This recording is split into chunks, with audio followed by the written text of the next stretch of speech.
En daar giet weer een hele lading afval. Liefst 10.000 kilo giet er in deze wijn. Voordat het hier bij afvalverwerker Omrin in Oudehaske is, had deze Jiskeman heel wat kliko's legen. Hij komt zo'n hier minder vaak delvaart de grieze container. Dan moet ze toch een beetje meer scheiden. En dat verneem ik naar hem heen met het laden eigenlijk. Dan laat het eigenlijk volle mooier, omdat er minder graf spul in zit. En dat is nou correct wat de gemeente Tietjerksterdiel uitdwingen voert. Vaker het groente, fruit en tuinafval ophelen, maar minder vaak deel komen van de grieze container. Want beter skieden, dat is de sleutel. In ons afval zitten ontzettend veel producten die hergebruikt kunnen worden. En dat zijn eigenlijk grondstoffen die we weer kunnen gebruiken om weer nieuwe producten van te maken. En daarom is het zo belangrijk dat we scheiden.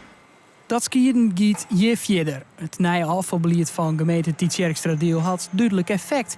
In de eerste 9 maanden is er 16% minder afval ophellen. Dat betekent eigenlijk, als je dat naar kilo's, dan denken wij dat we rond de 30 kilo per persoon minder afval hebben opgehaald afgelopen jaar. En ik vind dat echt een enorme prestatie. Wij kennen het wel kwijt.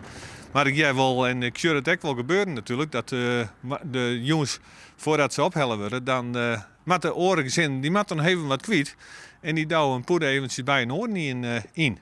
Dus we zijn besteed uit 3 personen, dus dat gaat correct. Niet die stampen, maar dan lukt het wel. Ik heb net de boodschap weer in de koffer gedaan, maar daar zit nogal wat verpakkingen omheen. Ja, dat moet ik ook weer ergens kwijt. De achterste bult is eigenlijk de huidige situatie. De voorste bult, dat is de bult waar we eigenlijk naartoe willen.